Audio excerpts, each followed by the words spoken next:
नमस्कार किसान भाइयों। जो टमाटर के रेट हैं, मार्च के महीने में आपने कभी नहीं देखा होगा कि टमाटर के जो रेट हैं किसानों के लिए अच्छे मिले। लेकिन 2024 मार्च की बात की जाए तो इस समय पर जो रेट हैं, अभी हमारे एरिया में जो 25 केजी की टमाटर की कैरेट होती है, उसके जो रेट हैं लगभग 500 रुपये से लेकर के 800-900 रुपये तक भी हो गए हैं।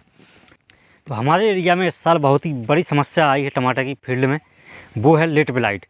किसान भाइयों, जब भी टमाटर की फसल में लेट ब्लाइट की समस्या आती है, ब्लाइट कोई भी हो, चाहे बैक्टीरियल ब्लाइट हो या लेट ब्लाइट हो, जब भी ये पछेती झुलसा हमारी टमाटर की फसल में आता है तो इससे बचना मुश्किल ही नहीं नामुमकिन होता है किसानों के लिए।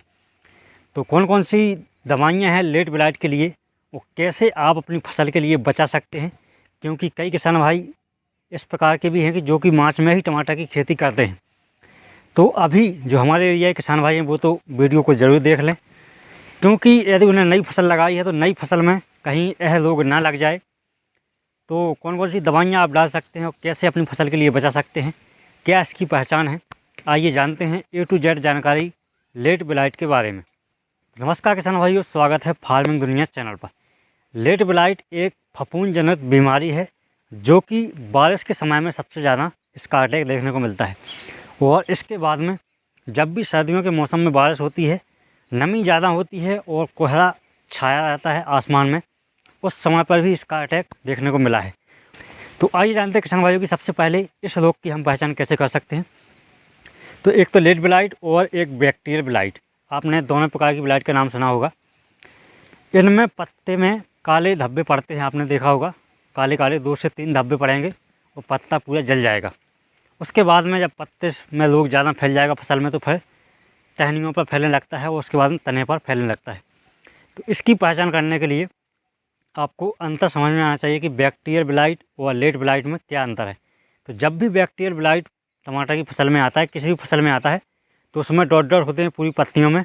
लेकिन लेट ब्लाइट में यही जो काले धब्बे होते हैं, सिर्फ डॉट डॉट जो पत्तियाँ होती हैं वो नहीं होंगे, काले छोटे छोटे काले धब्बे नहीं होंगे, सिर्फ 2 से 3 ही धब्बे होते हैं लेट ब्लाइट में। और सबसे मेन बात है जो हमारी मतलब पास में एक फसल लगी हुई है टमाटर की, उसमें तो इस प्रकार की पत्तियां जल जाती हैं, वो बैक्टीरियल ब्लाइट में ही जल जाती हैं। लेकिन जब भी आप पत्तियों पर देखोगे तो जो पत्तियां दिख रही हैं यहाँ पर आपको एक ही धब्बा दिख रहा है ब्लैक कलर का, तो ये लेट ब्लाइट है। और जब भी आपको जैसे ये पत्ती है, इसमें पूरे में काले काले छोटे छोटे डॉट डॉट दिखेंगे, तो आप समझ जाना कि बैक्टीरियल ब्लाइट है, वरना ये लेट ब्लाइट है। इस प्रकार के लक्षण दिखते हैं तो सबसे पहले पत्तियों पर आता है, उसके बाद में इस प्रकार से टहनियाँ पीली पड़ जाती हैं, टहनियों पर अटैक होता है। उसके बाद में जो तना है इस पर अटैक होता है, आप देख सकते हैं यहाँ पर, ये यहाँ पर अटैक हो गया है, तो यह पूरी तरह से ख़राब कर देता है फसल के लिए। उसके बाद में फलों पर भी इसका अटैक देखने को मिला है।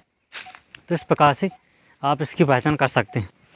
आप जानते हैं किसान भाइयों कौन कौन सी दवाइयाँ हैं और दवाइयों को हमें किस समय पर डालना चाहिए जिससे हमें अच्छे रिजल्ट मिलें और हमारी फसल में कम से कम खर्चा हो और हम रोग का अच्छा नियंत्रण कर सकें।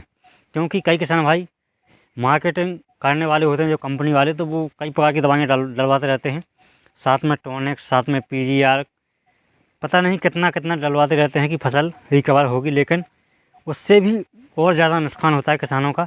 एक तो पैसा बर्बाद हो जाता है, डल रहा है 500 रुपये की दवाई, और जो मार्केटिंग वाले हैं, कंपनी वाले हैं, वो डलवा देते हैं लगभग 2000-4000 रुपये की दवाई उतनी ही एरिया में।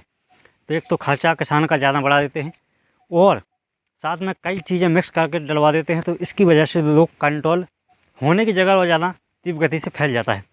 तो इस बात का आपको ध्यान रखना है कि जब भी कोई भी आपकी फसल में रोग लगे तो उस समय पर आपको टॉनिक नहीं डालना है, क्योंकि टॉनिक से कोमलपन आ जाता है, उससे रोग बहुत ही जल्दी फैलता है पूरे प्लॉट में। और सबसे पहले अब समय यही बचा है कि वो दवाइयाँ नहीं रही हैं जो पहले थीं, उतना आप काम भी नहीं करती हैं। तो सबसे मेन बात तो यही है कि अपनी फसल, जब भी आप कोई भी फसल लगाएं तो उसमें पहले से ही स्प्रे लेते रहें, तो रोग आएगा ही नहीं आपकी फसल में। तो आपका खर्चा भी बहुत ही कम होगा और आपके नुकसान भी नहीं होगा। तो कुछ दवाइयाँ किसान भाइयों जिनके लिए आप पहले से अपनी फसल में लोड कर सकते हैं बारिश आने के पहले, या मौसम की जानकारी लेते रहना है, और उसके बाद में जैसे ही आपके यहाँ पर कोहरा होने वाला है कभी भी, या बारिश होने वाली है बेमौसम, तो उसके पहले ही आपको इन दवाइयों का स्प्रे कर देना है। किसान भाइयों, एक दवा आती है BSF कंपनी की एग्रोवेट के नाम से। इसको यदि आप बारिश होने के पहले डाल देते हैं तो आपकी जो फसल की सुरक्षा है लगभग 10 से 15 दिनों तक आपकी फसल की सुरक्षा है करती है और आपकी फसल में लीड ब्लाइट की समस्या नहीं आएगी। BSF कंपनी का झैम्प्रो भी आता है, इसमें 2 केमिकल होते हैं, तो इसके लिए भी आप बारिश आने के और कोहरा होने के पहले डाल सकते हैं अपनी। इसके अलावा एक दवा और है, कोर्टेवा कंपनी की आती है काजेट के नाम से, इसको भी आप अपनी फसल में डाल सकते हैं। इसके अलावा किसान भाई, यदि आपकी फसल में लोग आ गया है, आपने थोड़ी सी पहचान कर ली है, पहली बात तो आपको इसकी पहचान करनी आनी चाहिए और जैसे ही लोग लगे आपके खेत में तुरंत आपको इसका कंट्रोल करना चाहिए, क्योंकि यह रोग आपको 7 से 8 दिन तक अपने समय लेता है लगभग पूरे खेत में फैलने के लिए।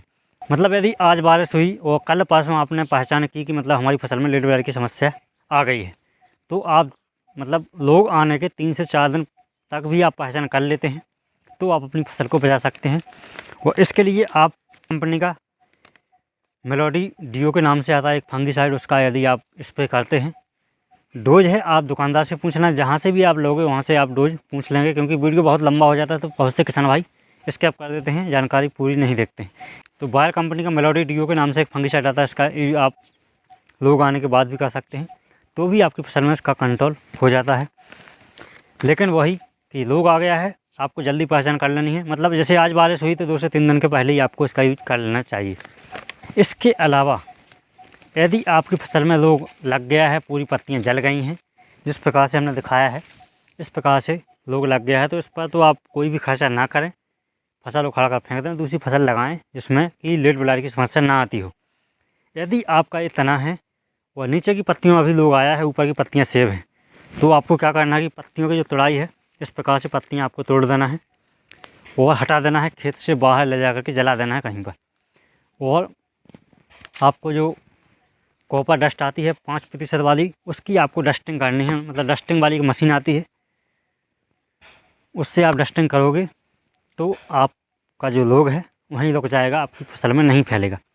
जब भी आपकी निचली पत्तियों में इसका अटैक है तो निचली पत्तियां हटा दें, उसके बाद में आप बायर कंपनी का जो मेलोडी डीओ आता है उसका स्प्रे ले सकते हैं। 2 से 3 स्प्रे यदि आप लेते हैं 8 से 10 दिनों के अंतर पर, तो भी आप लीड ब्लाइट के लिए कंट्रोल कर सकते हैं। और 100% कंट्रोल किसी भी दवा से नहीं होता है, और आपकी फसल में ज़्यादा फैल गया है तो आप एक ही उपाय है कि आप फसल को हटा दें उसके बाद में, क्योंकि लोग 100% से कंट्रोल नहीं होता है। ये था किसान भाइयों लीड ब्लाइट। यदि लीड ब्लाइट की समस्या आपकी फसल में है तो आप इस प्रकार से मैनेजमेंट कर सकते हैं जो हमने बताया है। ध्यान आपको यही रखना है कि जब भी बारिश हो उसके पहले ही आपको कोई भी फंगीसाइड लोड कर देना अपनी फसल में, तो आपकी फसल में रोग नहीं आएगा। इस प्रकार से किसान भाइयों लीड ब्लाइट को आप कंट्रोल कर सकते हैं, चाहे टमाटर की फसल हो, चाहे आलू की, चाहे मिर्च की, कोई भी फसल हो जिसमें कि लीड ब्लाइट की समस्या आती है, तो इस प्रकार से आप लीड ब्लाइट कंट्रोल कर सकते हैं और अच्छे से अच्छा उत्पादन ले सकते हैं। हमारी यही कामना है। चलिए मिलते हैं अगले वीडियो में, तब तक के लिए जय किसान जय जवान।